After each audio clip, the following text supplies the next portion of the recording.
Bien, hermanos, en esta ocasión voy a comenzar una serie de predicaciones acerca de las disciplinas espirituales bíblicas. Ese es el tema que vamos a comenzar. El tema de hoy es cómo llegar a ser como Cristo. ¿Cómo llegar a ser como Cristo? ¿Cuál es tu héroe espiritual favorito? ¿Cuál es tu héroe espiritual favorito? Puede ser de la Biblia o posterior en la historia cristiana moderna. ¿Cuál es tu héroe espiritual favorito? ¿Alguien? Cristo. Bueno, ya sabía que alguien, héroe, aparte de Cristo, claro. José, el Espíritu Santo. Ok, ¿perdón? El Espíritu Santo. Bueno, Espíritu Santo es parte de Dios, es Dios. Hermana, dice José. ¿Por qué es José su héroe favorito? Pues por su fidelidad a Dios, por ejemplo. Por su fidelidad, por su ejemplo a Dios. Hay muchos, todos tenemos héroes. Mi héroe favorito, uno de mis héroes favoritos de la Biblia es Pablo, ¿verdad? Es uno de mis héroes favoritos. Hay otros en la historia cristiana por unas razones o por otras razones. Pero ¿se han preguntado ustedes qué es lo que llevó a esa persona, que era un humano como tú y como yo, a alcanzar ese tamaño espiritual? Para llegar a ser el héroe de fe o el héroe espiritual de muchos, porque José, bueno, ha sido un héroe de fe de muchos. También Pablo, no soy el único que su héroe de la fe es Pablo. Hay otros héroes modernos, por ejemplo, para algunos es Martín Lutero y hay muchos luteranos, para otros es Juan Calvino, y etcétera, etcétera. Lowry Moon. En cuanto a las misiones, hay muchos héroes de la Biblia, héroes de la fe en la edad moderna también. Hoy en día hay famosos predicadores, ¿verdad? Rick Warren, David Jeremiah y hay otros que tenemos el día de hoy. ¿Por qué estas personas han alcanzado ese tamaño de la fe? ¿O cómo es que alcanzaron ese tamaño espiritual? Para esto les voy a contar una historia de un niño que una vez estaba tocando la guitarra. Su mamá lo obligaba a ir a clases de guitarra desde los 5 años y ya tenía 7 años, tenía 2 años, y así con mucho desgano tocaba la guitarra y iba casi arrastrando la guitarra por la calle a las clases, todas las veces que iba a las clases. Pero un día un ángel se le aparece a este niño y entonces el ángel le dice, te voy a llevar a ver algo muy especial, le dice al niño. Entonces se lleva al niño, ¿verdad? Si en visión o si en sueño, como dice Pablo, no sé, pero lo lleva al niño ahí al Carnegie Hall, uno de los más famosos auditorios artísticos, y entonces está ahí en el centro del stage un guitarrista que hacía hasta hablar la guitarra.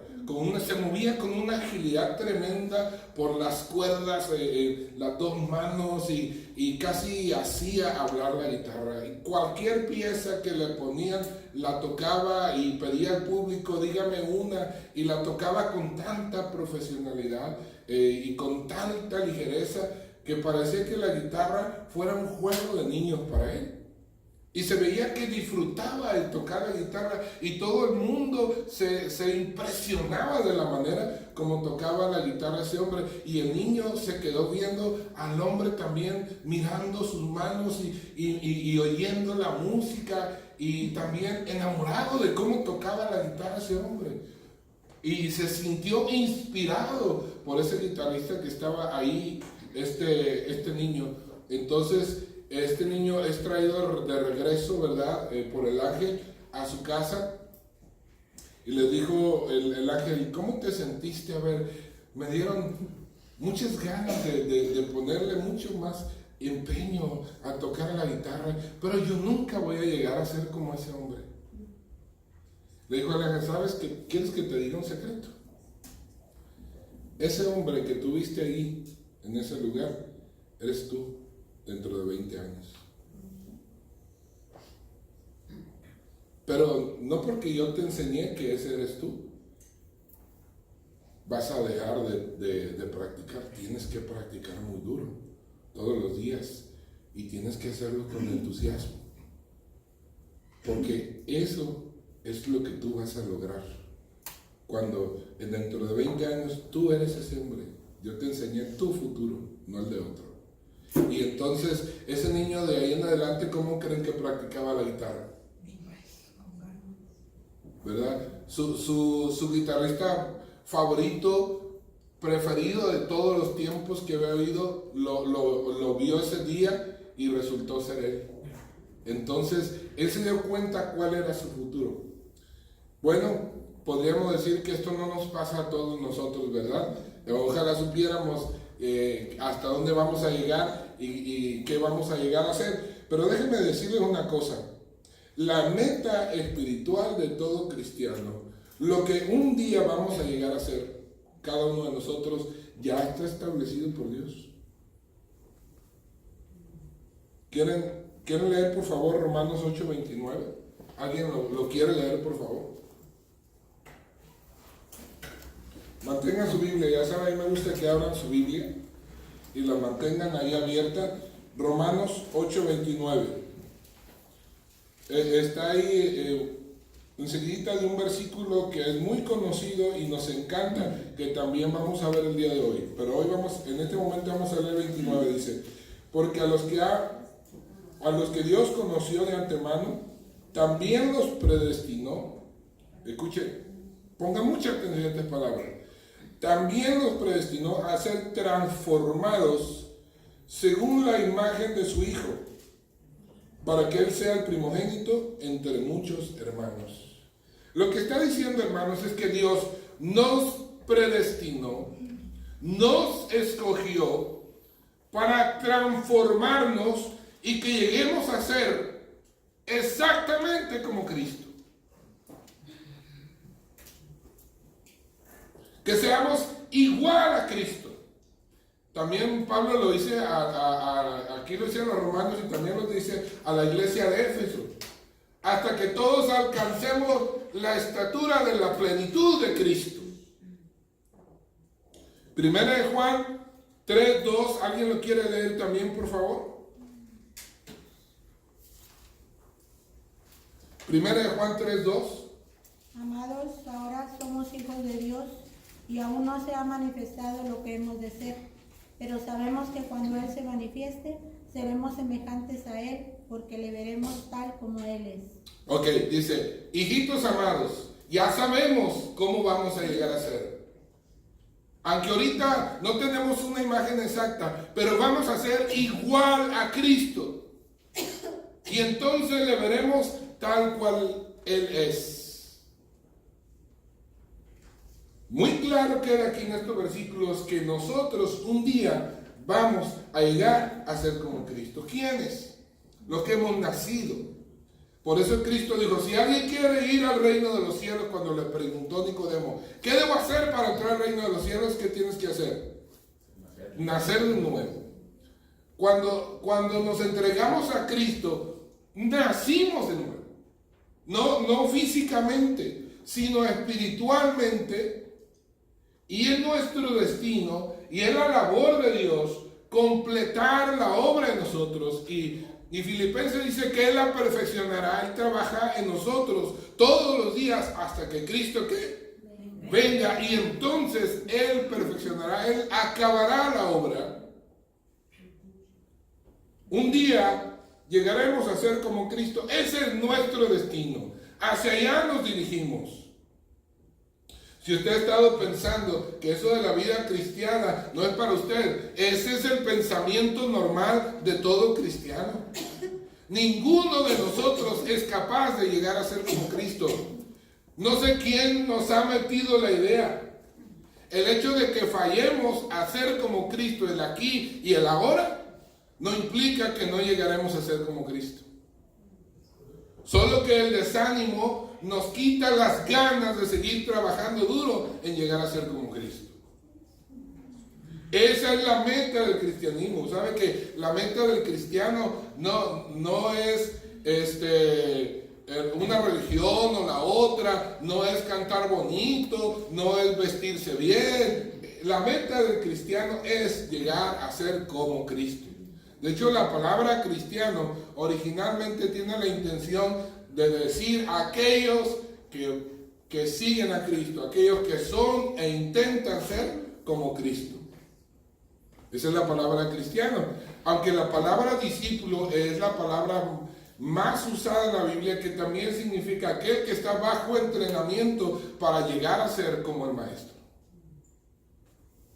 Y podemos seguir y seguir y seguir. Pero es muy claro en la Biblia que la meta de nuestra vida cristiana es ser como Cristo. No es venir a la iglesia, no es dar diezmos, no es hacer muchas reuniones de oración, no es pasar los 7 días a la semana metido en un templo. La meta del cristiano es ser como Cristo. Aquí la gran pregunta es ¿cómo se llega a ser como Cristo? ¿Cómo voy a llegar a ser como Cristo?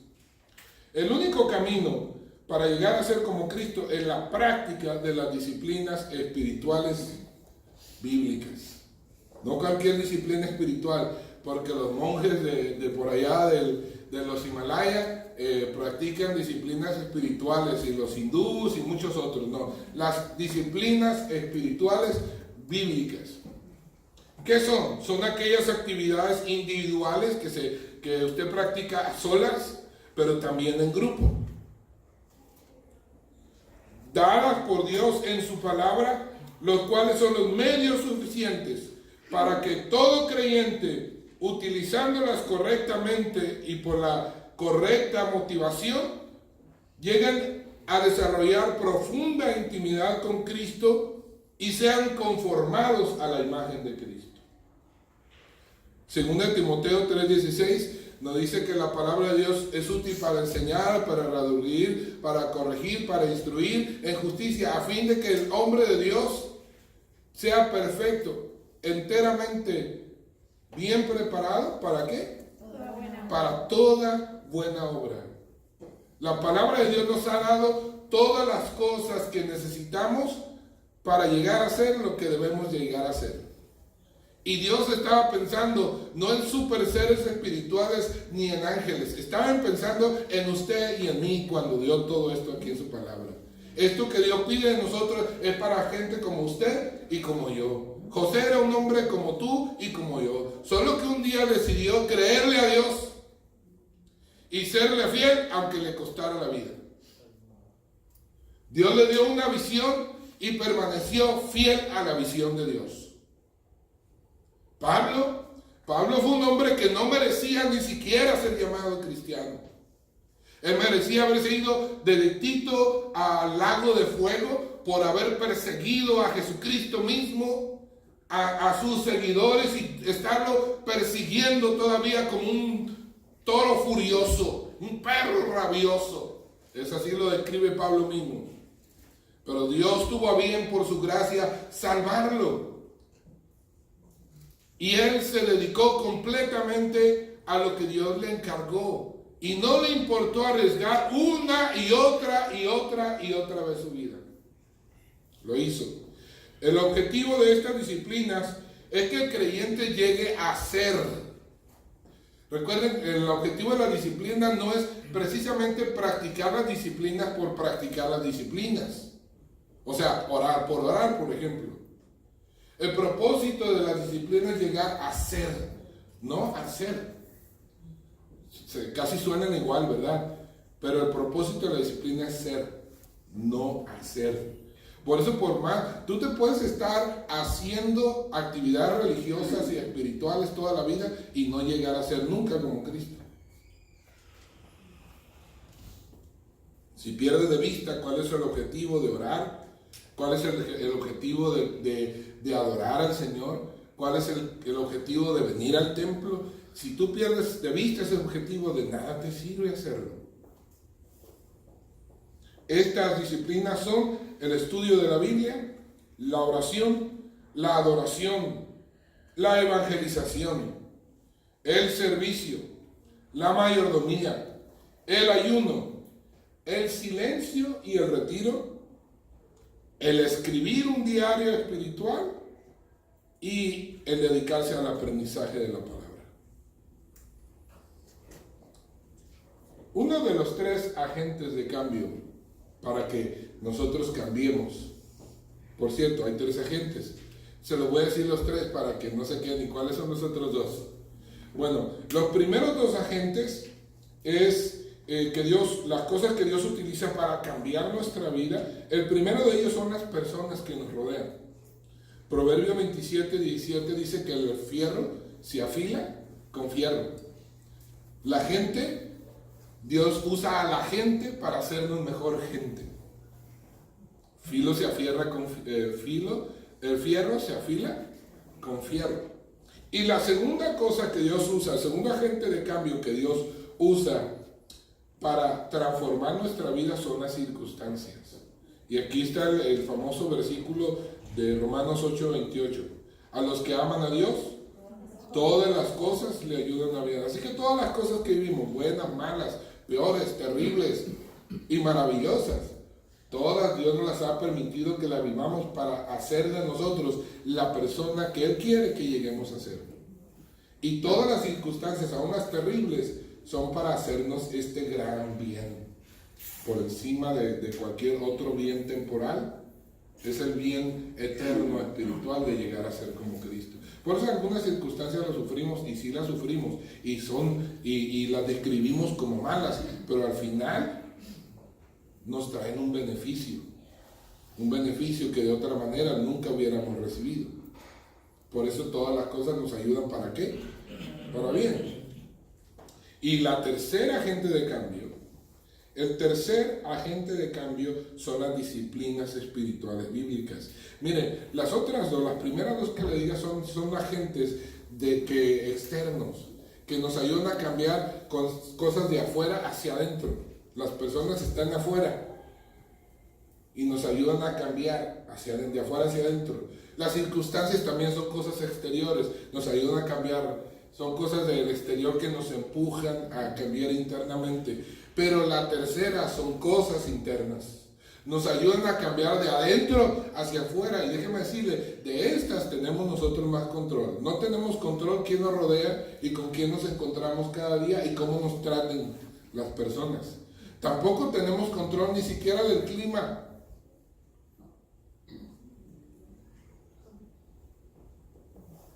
Pero sí podemos tener control y somos responsables de desarrollar disciplinas cristianas. De esa parte nos toca a nosotros más que ninguna otra. Así que es bien importante que aprendamos que las disciplinas espirituales que la Biblia nos enseña son bien importantes para que nosotros podamos lograr el objetivo marcado por Dios, que es llegar a ser como Cristo. Las disciplinas espirituales más la obra de Dios son lo que producen el cambio en nosotros. No las solas disciplinas solas por sí solas. No. Fíjense lo que dice la palabra de Dios en Colosenses 1:28-29. Y otro busque Filipenses 2:13, por favor. Esgrima, léanlo, por favor. Colosenses 1:28 y 29. A quien anunciamos amonestando a todo hombre y enseñando a todo hombre en toda sabiduría, a fin de presentar perfecto en Cristo Jesús a todo hombre, para lo cual también trabajo, luchando según la potencia de Él, la cual actúa poderosamente en mí. Luchando, pero con la potencia de Dios, dice, para la transformación. Es decir, es estas disciplinas espirituales que nosotros tenemos que desarrollar y ejercitar, más el poder de Dios en nosotros. Por eso la oración sola, o la lectura sola, o el venir al templo solo, sin el poder de Dios, sin que dejemos que el poder de Dios actúe en nosotros, no sirve. Es el poder de Dios. Por eso cada vez que nos hincamos a orar, debemos implorar por la presencia de Dios. Y podemos implorar que el Espíritu Santo aún nos ayude a orar. Cuando leemos la Biblia, tenemos que implorar que el Espíritu Santo nos guíe en la lectura, etc. Es la disciplina junto con el poder de Dios a la par, no solas. Pero también dice la Biblia en Filipenses 2:13, ¿qué más? Porque Dios es el que en vosotros produce así el querer como el hacer por su buena voluntad. Dios produce el querer como el hacer. Querer cambiar, querer llegar a ser como Cristo es un deseo que nace en todo cristiano desde que se entrega a Cristo. Una de mis más grandes batallas espirituales es que yo me sentía que fallaba y que yo nunca iba a poder llegar a ser un cristiano siquiera. Hasta yo sentía que yo estaba engañando, tratando de engañar a Dios y engañándome a mí mismo. Hasta que un día Dios me dio a entender, Heriberto, no es así. Tú no has llegado a hacer todo lo que yo quiero que seas y no has logrado hacer todo lo que yo quiero que tú hagas. Pero eso no significa que tú no eres verdadero y que tus esfuerzos no cuentan. Porque ahora no eres lo que eras antes. Y hoy no eres lo que tienes que llegar a ser. Pero también una cosa más. Esa lucha interna en tu corazón por querer agradarme no estaba ahí antes, acuérdate. Antes no deseabas ser ni agradarme ni ser como yo. Entonces eso como que me quitaron 100,000 kilos del hombro. Y yo me sentí diferente. Todavía sé que fallo, todavía sé que me falta mucho, pero todavía arde ese deseo en mí de querer llegar a ser como Cristo. Eso implica que nací de nuevo, porque solo el Espíritu, solo Dios te da ese deseo. La pregunta es que aquel que no lo tiene, ¿qué pasa? Pues es obvio, quien no tiene el Espíritu de Dios no tiene el deseo, y si no tiene el Espíritu de Dios es que no es cristiano. Pero no, eso no quiere decir que no tienes remedio. Si no los tienes y si no los sientes, arrepiéntete, entrégate a Dios, ponle tu vida en sus manos. Él te va a salvar, Él te va a dar su espíritu y vas a ver que esas ganas por llegar a ser como Cristo van a venir sin que te esfuerces nadita, solas llegan. Dios produce el querer, pero también dice el hacer. Día a día Dios está contigo, luchando, batallando para que llegues a ser el que debes de ser. Practicar las disciplinas no es una opción, es un mandato del Señor. Mateo 11:29, ¿qué nos dice? Segunda de Timoteo 1:7, ¿alguien más?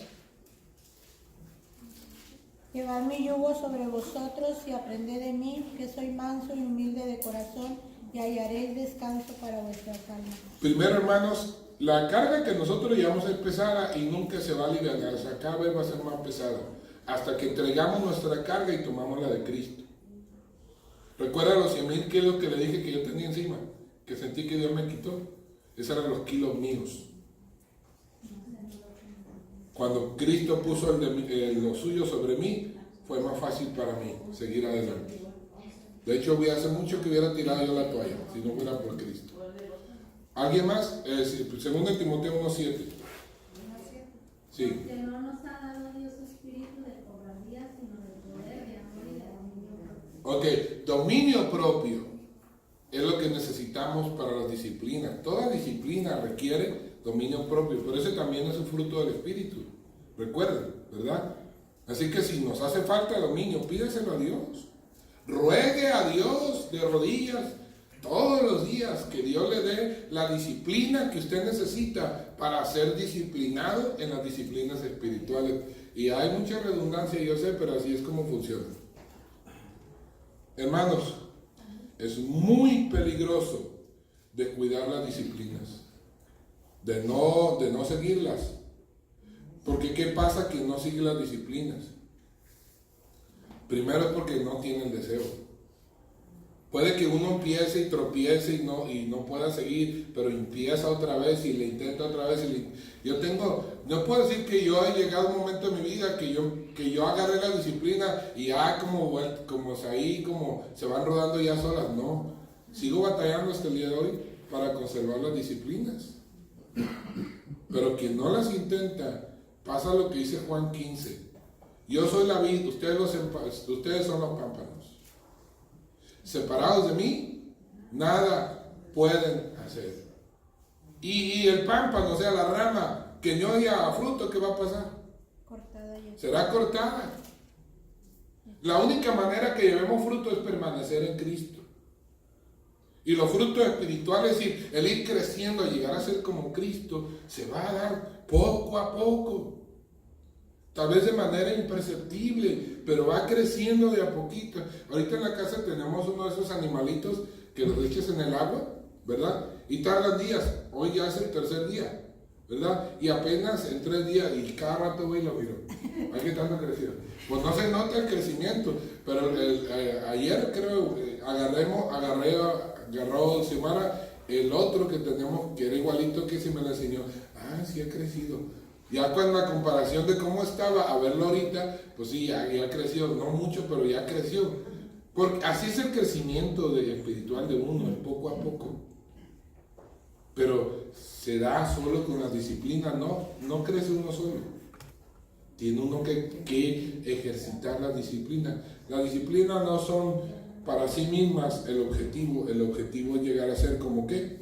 Como Cristo. Siempre tenga en mente, cada vez que ore, cada vez que lea la Biblia, cada vez que ayune, cada vez que dé, cada vez que haga algún servicio, etc. Usted tenga siempre en mente, esto es lo que Cristo haría.